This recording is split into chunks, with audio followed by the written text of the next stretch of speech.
I don't believe that he died because he was a druggie. I believe that he had a little help because he scared too many people.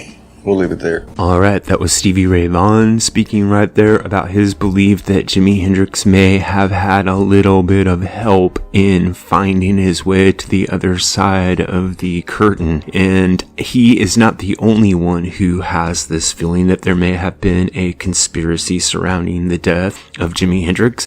Many of my channel viewers mentioned in the comments section that they had similar feelings when I did a video on Stevie Ray Vaughan's perspective. So what I did was I took their comments as inspiration and went out to investigate the subject on my own, and it is a very complicated, very deep subject, and what I'm going to do is break it down for you really quick here and then let you decide what you think. And if you stick around to the very end, you can see some of the comments that viewers of my channel have made about the question of whether or not there was a conspiracy around the death of Jimi Hendrix. So let's get started right away.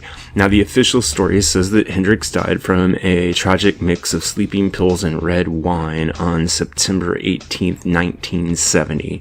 And in this video, we're going to break down the 3 strongest arguments for and against the official story. And then I'm going to ask you what really happened to Hendrix on the last day of his life. Before I go into my point-by-point analysis, let's listen into Joe Rogan speaking because he summarizes the case for Hendrix being murdered extremely well. Let's listen into what he had to say right here. You know the Jimi Hendrix story? No. So Jimi Hendrix, one of his bodyguards, like someone who was involved with him, wrote a book. And the book was essentially alleging that Jimi Hendrix was killed by his manager, who was a mobster, because Jimi Hendrix was about to leave his manager.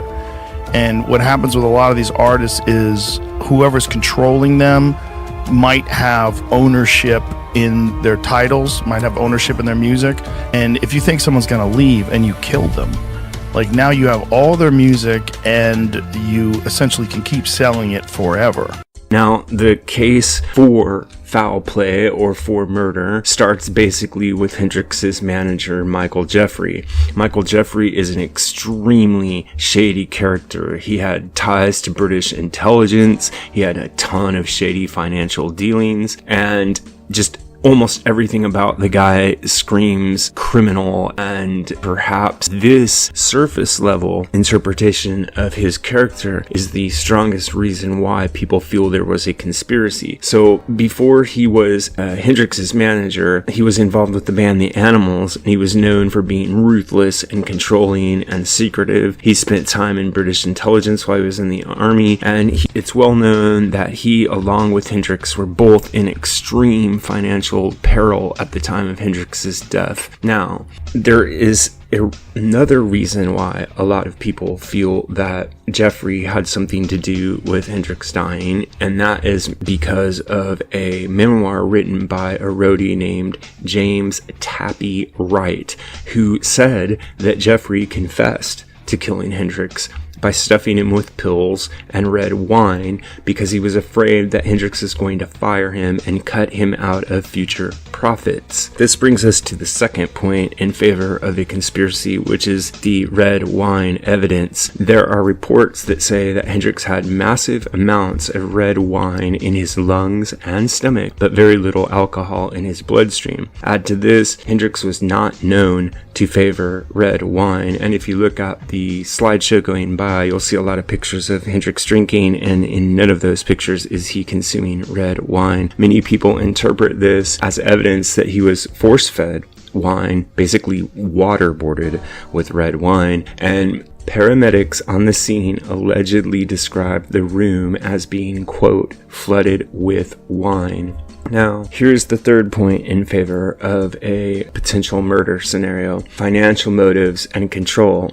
Hendrix was in the process of reorganizing his business affairs and had several new projects lined up, including his own new studio and a potential new record label. He also started distancing himself from Jeffrey, and he was in the works of reorganizing his will. Now, let's just throw one added thing in here, which is that Jeffrey had the rights to Hendrix's music and the rights to control Hendrix's estate. You can find out all the details on this, the factual details, by following the links I provided for you down below in the description box. One really good source from this is an article by Harry Shapiro called Jimi Hendrix Murder and the Mafia. Another one is by David Comfort from The Rap called The Man Who Murdered Jimi Hendrix, and both of those incredibly detailed articles show the connections that Jeffrey had to Hendrix's finances, and also the fact that Jeffrey disappeared under mysterious circumstances shortly after Hendrix's death, supposedly in a plane crash that took place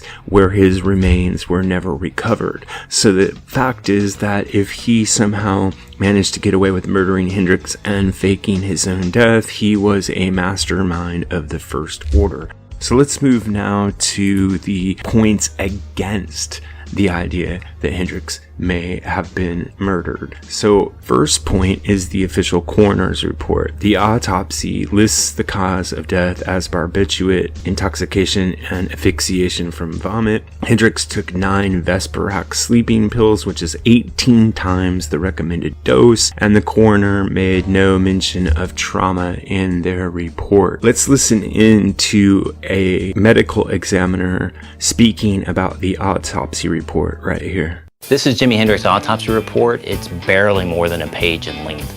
The amount of information in here is very sparse. There's no evidence of injury on him. So I think we can pretty much rule out that there's inflicted trauma that resulted in the death of Jimi Hendrix. The second point against the idea that Hendrix may have been murdered is the fact that Hendrix was suffering from exhaustion and mental strain. In the weeks before his death, Hendrix had been overworked, underpaid, and emotionally drained due to pressures of touring, business issues, and long-standing abuse of drugs started to wear him down, and he seemed distant, scattered, and even possibly depressed to those who knew him well. Third point that argues against the fact that he may have been murdered is that he had a long history of mixing alcohol and sleeping pills. So even though he wasn't known to drink red wine, he was known to use sleeping pills and alcohol together a lot. So it's very possible that his overdose was an accident because he simply misjudged the potency of the pills he was taking because he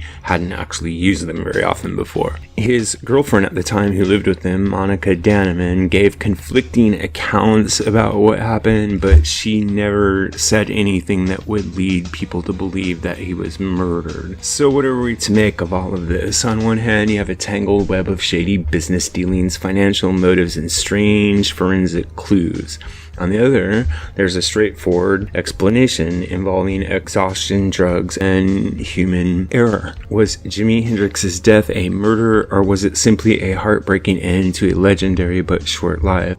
Let me know what you think in the comments. Do the theories add up, or is it time to let this one rest? Personally, before I made this video, I believed the official story that Hendrix simply OD'd on drugs and alcohol. But after looking into it and looking at the extensive evidence, I'm tempted to believe that the conspiracy theories may have something going for them. This is what I think, but what really matters is what you think. So if you have an idea about this or any other topic connected to classic or contemporary music, please drop it in the section below, and remember to like and subscribe. Thanks a lot. I'd be lost in the city without you. I'd be lost in the city without you. Without you. I'd be lost in the city without you.